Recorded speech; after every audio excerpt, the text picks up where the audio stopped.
আজকে আমার বরের ছুটি, ও আজকে আমাকে মাছের ঝোল রান্না করে দেখাবে, খাওয়াবে। ঠিক আছে, ভিডিওটা শুরু করি তাহলে। প্রথমে কারি পাতা দিয়েছে, নিয়ে পেঁয়াজ কুচি দিল। পেঁয়াজগুলো লাল লাল করে ভেজে নেব। আমার বাড়িতে এই যে কারি পাতার গাছ হয়েছে, এখান থেকে কারি পাতা তুলে নিয়ে যাব। এখানে একটা আদা, রসুন, পেঁয়াজ আর গরম মশলার একটা গোটা গরম মশলার পেস্ট বানানো হয়েছে, আর তার সাথে আমি নুন হলুদ পরিমাণ মতো দিয়ে দিই। এবার পেঁয়াজটার উপরে মশলাটা দিয়ে দেওয়া হলো।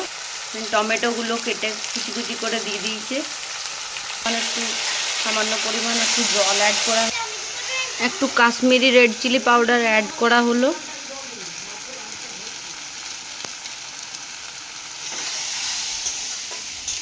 এই যে দেখতে পাচ্ছেন মশলা থেকে তেল ছেড়ে গেছে। এবার রান্নাটা হয়ে বা সেদ্ধ আলু অ্যাড করা হচ্ছে।